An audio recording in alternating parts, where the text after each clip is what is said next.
बिस्मिल्लाहिर्रहमानिर्रहीम। अच्छे बच्चों, ये अब आपका सेकंड पार्ट है PHY 101 के MCQs। इसके बाद फिर शॉर्ट क्वेश्चन जो है उसका भी आ जाएगा। यहाँ तक मैंने करवा दिया था आपको। आगे आता है farad is the same as. ठीक है कि फैरेड जो है वो किसके बराबर इनमें से होता है।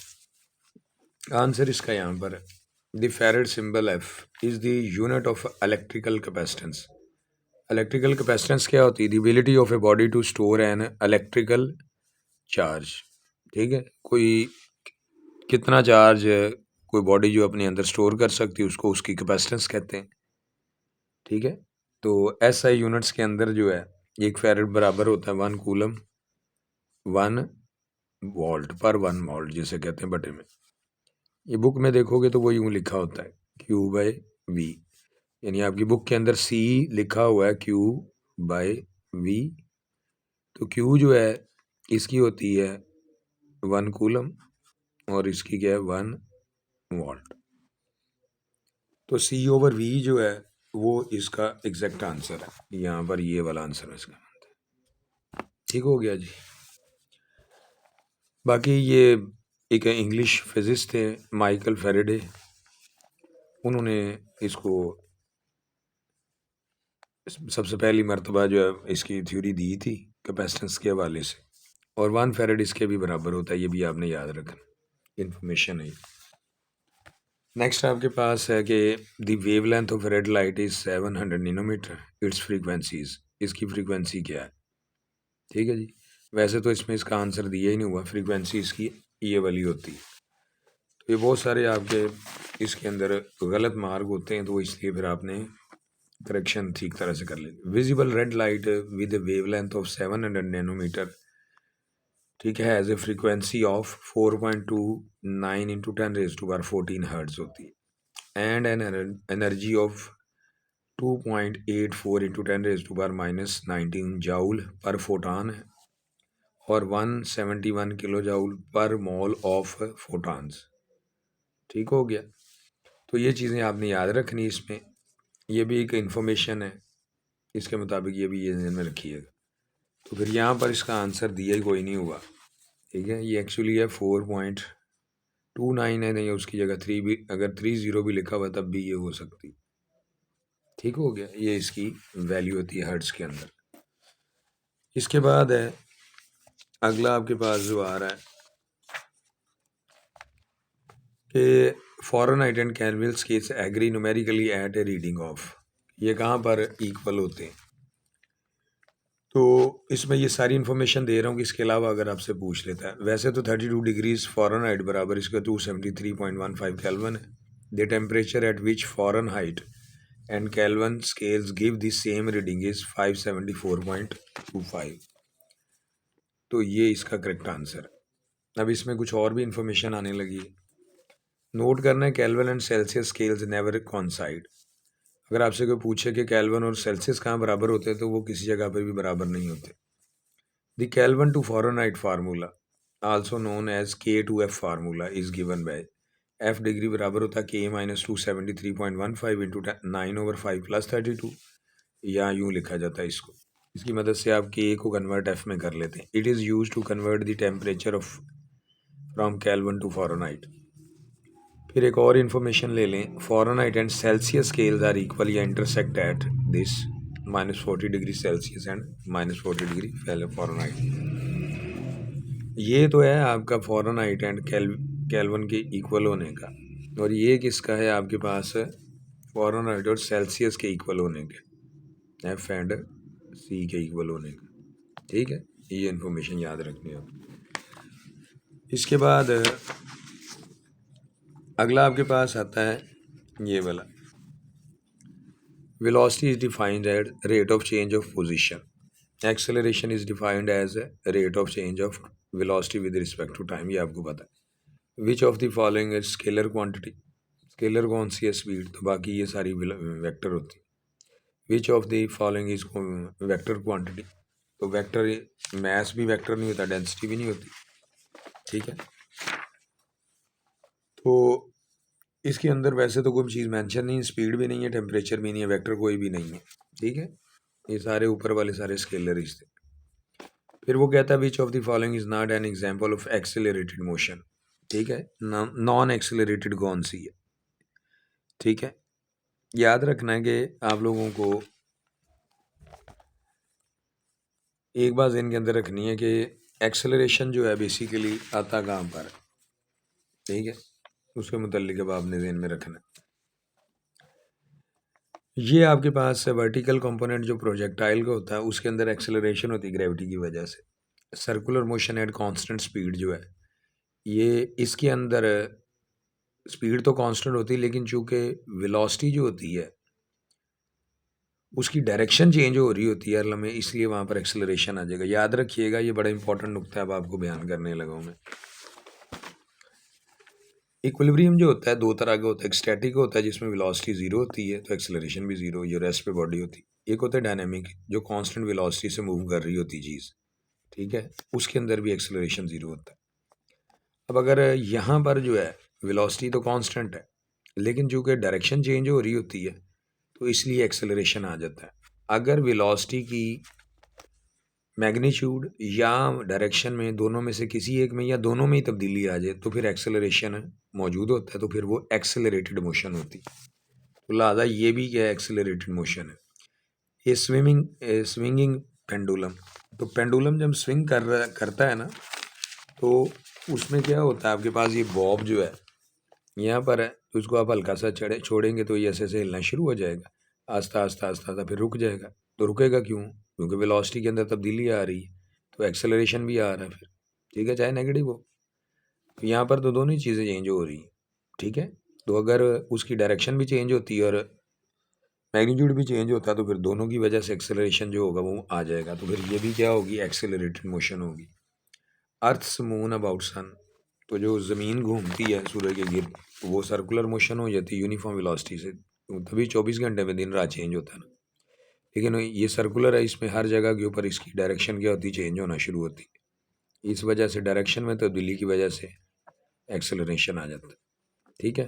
तो वेलोसिटी की मैग्नीट्यूड चेंज हो तब भी एक्सेलरेशन होता है, और अगर उसकी डायरेक्शन चेंज हो तब भी एक्सेलरेशन होता है।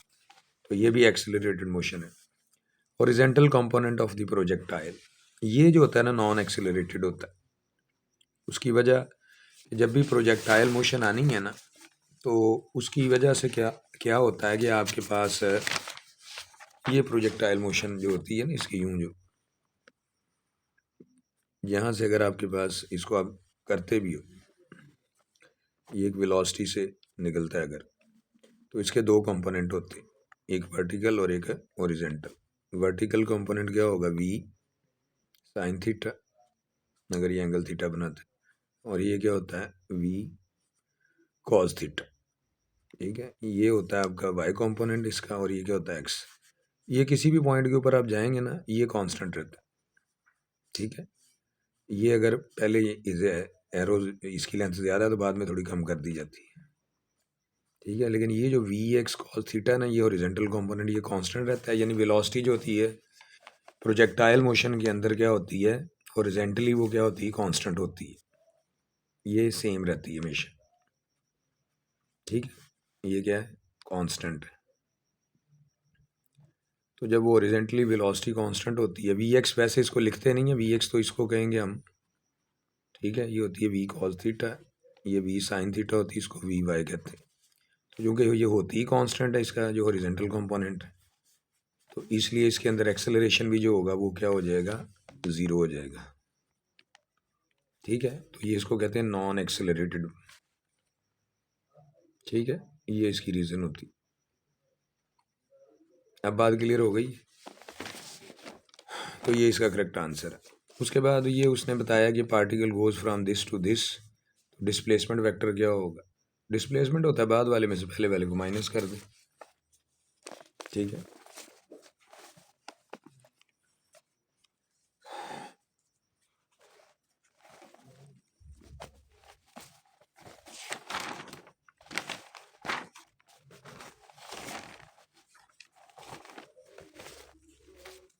ये भी ये सवाल मेरे ख्याल पहले मैंने करा दिए, लेकिन दोबारा फिर बता देता हूँ। ये आपके पास है ना, ये एक्स वाई जेड है, तो ये पहला आपके पास डिस्प्लेसमेंट वेक्टर है, ठीक है, इसको यू ले लो आप, ये -2m हो जाएगा, उसके बाद आएगा +3mj, और उसके बाद आ जाएगा 1m के। ये पहला बन जाएगा इसकी मदद से। दूसरा ये बनेगा, इसको भी ले लें आप, ये आएगा 3mi -1mj, और उसके बाद आएगा +4m के। ठीक है, ये पहला बन गया। दूसरा, डिस्प्लेसमेंट का रूल क्या होता है, बाद वाले में से पहले वाले को माइनस कर देते हैं। तो डिस्प्लेसमेंट वेक्टर अगर आप डब्ल्यू ले ही लेते तो वो क्या होगा, बाद वाले में से पहले वाले को माइनस कर देते। तो करो इसमें से इसको माइनस, तो जिसको माइनस किया जाता है इसकी वैल्यू पुट कर लो इसकी, तो ये आ जाएगा, इसको जब इसमें से माइनस करो ये प्लस हो जाएगा 5mi, फिर इसमें से इसको माइनस करो ये -3 होगा, -1 और -3 कितना होगा, -4m। पता चल रहा है ना बेटे, इसमें से इसको, इसकी वैल्यू जस्ट पुट कर दो बेटे इधर, इस सारे की फिर माइनस फार्मूले का फिर इसकी कर दो, तो ये आंसर आ जाए। मैं डायरेक्ट वो लिख रहा हूँ, इसमें से इसको माइनस करोगे तो ये 3m की आ जाएगा, तो ये इसका करेक्ट आंसर बन जाएगा। ठीक है, बी वाला। फिर वो कहता है a jet plane is straight horizontal flight passes over your head, ठीक है, when it is directly above you the sound seems to come from a point behind the plane in a direction 30 degree from the vertical. ठीक है, तो वो कहता है कि इसकी स्पीड ऑफ द प्लेन क्या होगी। अब सवाल को समझ लो कि ये सवाल है क्या। असल में सवाल ये है कि एक प्लेन है, ठीक है, आप यहाँ खड़े हुए हैं, यहाँ से यहाँ पर आता है, जब ये आके बिल्कुल ऊपर आ जाता है ना, बिल्कुल आपके ऊपर हो वर्टिकली, तो आप को महसूस, जब आप वर्टिकल के साथ 30 डिग्री एंगल आपका बनता है ना, आप ऊपर की तरफ देखते हो, तो यहाँ से आपको साउंड आती हुई महसूस होती। बात समझ में आ गई, ये वो कहना चाह रहा है। प्लेन यहाँ से चलता है, जब प्लेन आगे जाता है साउंड उसकी पीछे होती है, जब प्लेन बिल्कुल आपके सर के ऊपर आता है तो आपको आवाज़ यहाँ से आती महसूस होती है। कब, जब आप ऊपर की तरफ देखते हो तो आपका वर्टिकल के साथ जो है ना, ये वर्टिकल है, इसके साथ 30 डिग्री एंगल बन रहा होता है। तो अब आप सपोज कर लो कि यहाँ से यहाँ तक फासला जो है ये प्लेन का है जो उसने तय किया है, और ये किसका, साउंड का तय किया। ठीक है, तो अब आपने क्या करना है, इसको रोटेट कर लेना यूं। अब अगर आप इसको देखते हैं, ठीक है, तो इस एंगल के लिहाज से ये परपेंडिकुलर, ये हाइपोटेन्यूस है, तो इसको इस पर डिवाइड करेंगे परपेंडिकुलर व हाइपोटेन्यूस, तो वो sin 30 डिग्री बन जाएगा। तो ये आपका sin 30 होगा, परपेंडिकुलर हाइपोटेन्यूस, इसकी वैल्यू 1/2 है, ये डी और ds है। अब आपको s = vt फार्मूला याद है, डिस्प्लेसमेंट उसकी जगह d लिख लो, वो बराबर vt की हो जाएगा। अब अगर आप इधर p लिखोगे तो ये चीज़ आ जाएगी, अगर s लिखोगे तो ये आ जाएगा। तो फिर ये प्लेन का जो डिस्प्लेसमेंट है या डिस्टेंस जो उसने कवर किया है, वो बराबर होगा vp × t, और ds के लिए vs × t हो जाएगा। t कट जाएगा, ये आ जाएगा, इसको इधर मल्टीप्लाई करोगे, vs साइडें चेंज करो तो इसको लिख नहीं सकते vs/2 का 1/2 ऑफ दिस, यानी इसका हाफ करोगे तो प्लेन की स्पीड आ जाएगी। ठीक है, यानी जो साउंड की स्पीड है उसको आधा करोगे तो प्लेन की स्पीड आ जाएगी। तो speed of plane is half the speed of sound, तो ये इसका करेक्ट आंसर हो जाता है। उसके बाद कहता है plane travelling at 200 metre turns, ये नॉर्थ को जाता है, फिर वो कहता है then travel south at this. ये मैं पहले कर चुका हूँ, पार्ट 1 के अंदर देख लेना, यूँ मैंने आपको बताया था। ये नॉर्थ है तो ये साउथ है, क्योंकि फाइनल उसकी डायरेक्शन साउथ की तरफ है, तो उसको पॉजिटिव ले लोगे आप, जो आपका 200 है, और ये वाली को नेगेटिव डायरेक्शन ले लोगे, यानी ये इसको आप नेगेटिव ले लेना बस। बाकी फिर चेंज इन वेलोसिटी क्या होता है, वेलोसिटी में चेंज होती है कि जो बाद वाली वेलोसिटी उसमें से पहले वाली वेलोसिटी को माइनस कर दिया जाता है। तो बाद वाली पॉजिटिव ली हुई है, पहले वाली नेगेटिव ली हुई है, क्योंकि अपोजिट डायरेक्शन है ना। तो ये कितना आ जाएगा, इसको हल करोगे, माइनस माइनस प्लस हो जाएगा 400 मीटर पर सेकंड, और फाइनल डायरेक्शन इसकी क्या है, साउथ। ठीक हो गया, ये नहीं, ये वाला आंसर इसका करेक्ट। ठीक हो गया बच्चों। 30th है, वो कहता है two bodies are falling with negligible air resistance side by side above a horizontal plane. If one of the bodies is given an additional horizontal acceleration during its descent, it ठीक है। तो दोनों में से एक बॉडी को क्या किया जाता है, हॉरिजॉन्टल क्या किया जाता है, एक्सेलरेशन दे दिया जाता है। तो पहली ज़मीन पर कौन सी आगे बॉडी लगेगी, ठीक है। इसमें दोनों बॉडीज़ जो होती हैं ना, ये सेम लगेंगी। उसकी वजह है कि जब आपके पास इस तरह का मामला आता है ना, ठीक है, तो पहले कोई भी नहीं लगती। उसकी रीज़न मैं आपको बता देता हूँ, ठीक है। ये इसका आंसर है। स्ट्राइक्स दी प्लेन एट, ज़मीन को सेम टाइम पे लगेंगी। जिस बॉडी को आपने एक्सेलरेशन दिया है और जो पहली बॉडी है, ठीक है, दोनों एक ही वक्त के अंदर आके ज़मीन के ऊपर लगेंगी। चाहे आप एक बॉडी को एक्सेलरेशन, हॉरिजॉन्टल एक्सेलरेशन का मकसद कोई नहीं होता, उसकी 2-3 रीज़न मैं आपको बता देता हूँ, ठीक है। पहली रीज़न क्या है इसकी कि when horizontal acceleration is given to one of the body does not effect the change in vertical direction. Vertical direction का तो मसला ही नहीं होता, वो तो उसी तरह नीचे आ रही होती हैं, ठीक है। Therefore the body will not strike the plane before the other body, क्योंकि ये ओरिजेंटल डायरेक्शन का ताल्लुक होता है अगर ज़मीन के ऊपर आप मामलात करते हैं, ठीक है। हवा के अंदर आप कर भी लेंगे तो वो नीचे आ किस वजह से रहा है, ग्रेविटी की वजह से। तो वर्टिकल डायरेक्शन पे तो कोई इफेक्ट नहीं हुआ, ठीक है। यहाँ तो आप वर्टिकली जो है ये बॉडीज आ रही हैं, ठीक है। इन दोनों में से किसी एक की रफ्तार ज़्यादा कर देते हैं तो कोई इफेक्ट हो सकता है कि ये पहले ज़मीन पे आग लगी। अब आप इसको इधर से इधर करेंगे, ठीक है, तो एक ये है एक ये है। तो अगर इसको आप कर भी देते हो इस तरफ तब भी इससे कोई फ़र्क नहीं पड़ने वाला, ठीक है। कि अगर ये हवा के अंदर 2 डायमेंशनल होती भी है तो अगर आपने पढ़ा हुआ है प्रोजेक्टाइल में हॉरिजॉन्टल जो होती है ना वेलोसिटी, वो कांस्टेंट रहती है, तो उससे फ़र्क भी कोई नहीं पड़ने वाला, ये वजह होती है। आगे है the velocity of an object, ये इसी की एक्सप्लेनेशन है। The velocity of an object remains constant until it is acted on by an accelerating force.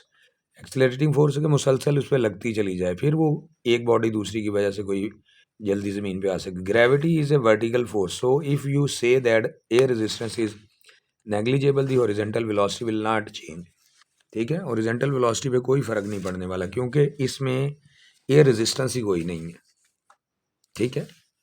In atmosphere the motion of A falling object is opposed by the air resistance और drag.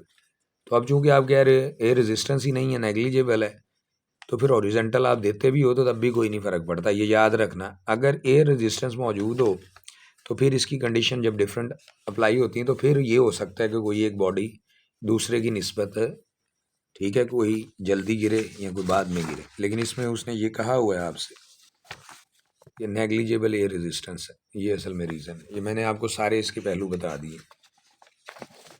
आगे आपके पास आता है the velocity of a projectile equals its initial velocity added to, ठीक है। Added to क्या होता है, ये इसको कहते हैं ए कॉन्स्टेंटली इंक्रीजिंग डाउनवर्ड वेलोसिटी। बस ये उसके फार्मूले होते हैं, ठीक है। उसके फार्मूले देखेंगे तो उसके अंदर आपको इस चीज़ का पता चल जाएगा ये कहना क्या चाह रहे।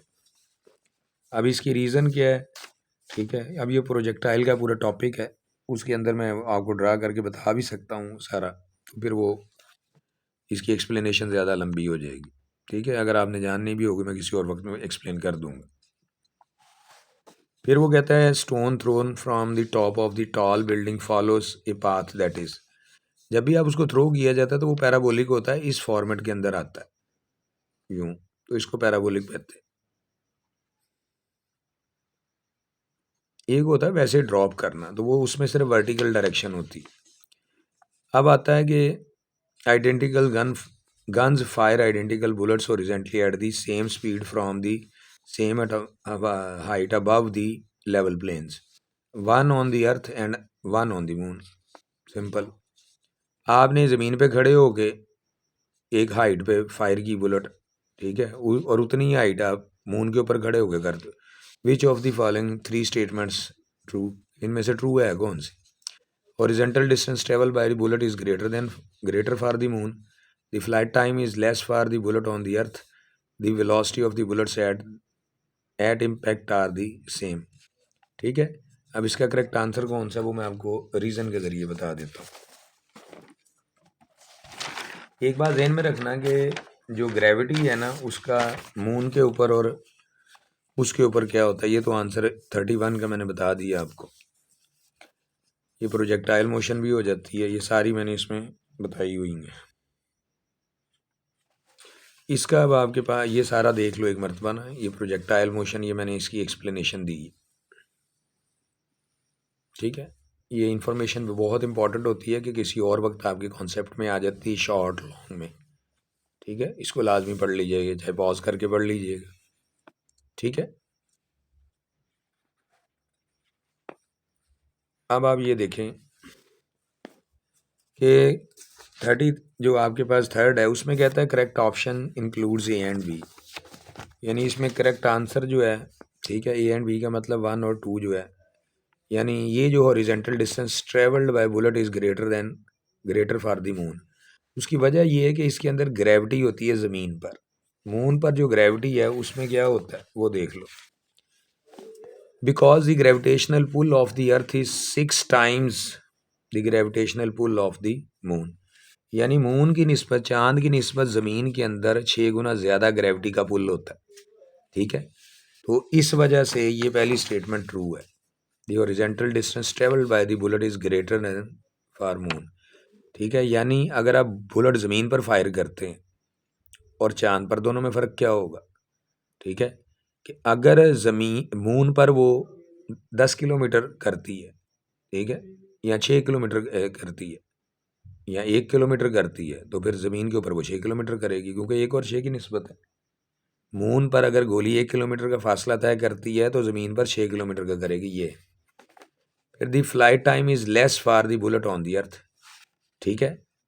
फ्लाइट टाइम जो होगा ना ज़मीन के ऊपर भी क्या होगा, कम लगेगा, यानी कम टाइम के अंदर वो 6 किलोमीटर करेगी, और मून के ऊपर अगर उसने 1 किलोमीटर करना है, ठीक है, तो वो ज़्यादा टाइम में करेगी, ये वजह। फिर ये the velocity of the bullets at impact are same, गलत है, ठीक है भाई। एक ने ज़्यादा, मून के ऊपर गोली ने ज़्यादा टाइम लेना है और ज़मीन के ऊपर कम टाइम लेना है, तो एक टारगेट के ऊपर अगर किसी ने लगना होगा तो जब उनका टाइम ही डिफरेंट है, ठीक है, और वैसे और कंडीशन भी डिफरेंट हैं, तो फिर सेम इम्पैक्ट नहीं हो सकता बुलेट्स का अर्थ पर और मून पर। अगर आपने फ़र्ज़ कर लो यहाँ से चल के यहाँ तक, ठीक है, ये ज़मीन, ये मून है, और ये यहाँ से फायर किया यहाँ तक आना है, ये ज़मीन पर यहाँ से फायर किया यहाँ तक आना है,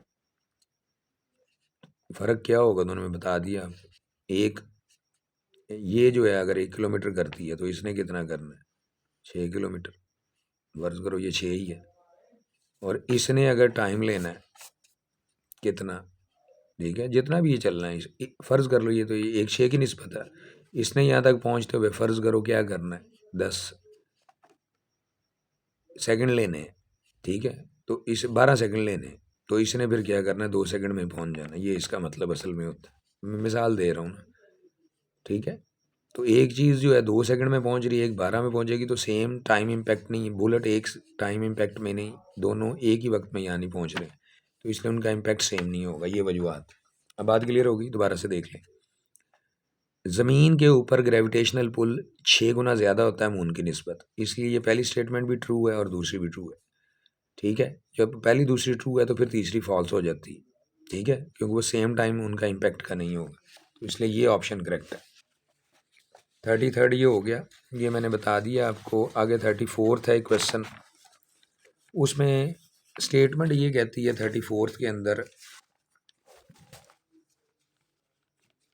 वो यहाँ ये असल में क्वेश्चन है, इस स्टेटमेंट, पहले इसको देख लें आप।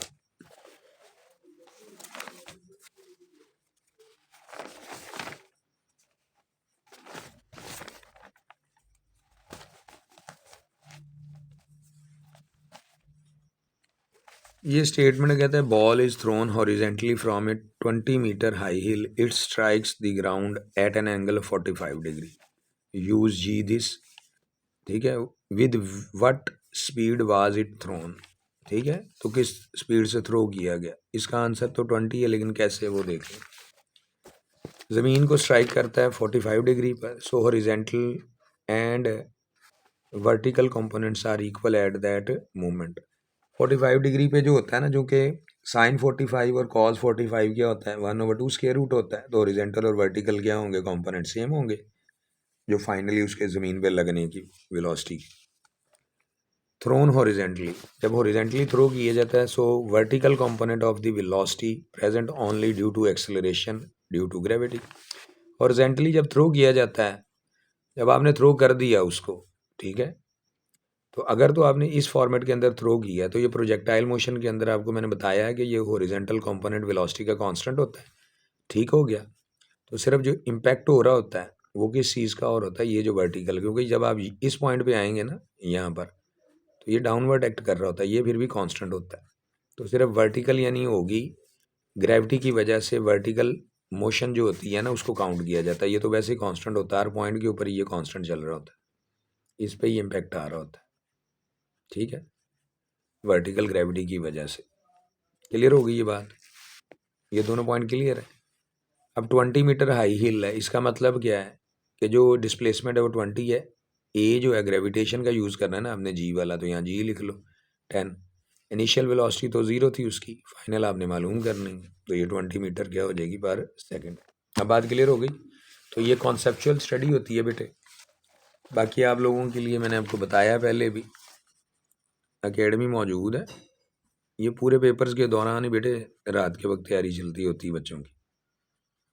तो अब आपने कॉन्सेप्चुअल स्टडी करनी है तो फिर उसके लिए तो टाइम चाहिए होता है। इसमें 2 था, ये जो होती है ना टोटल इस वक्त, वैसे तो 2000 पर मंथ है, यानी मिड से पहले 5000 होता है तमाम सब्जेक्ट का, और मिड के बाद भी 5000 है, ठीक है।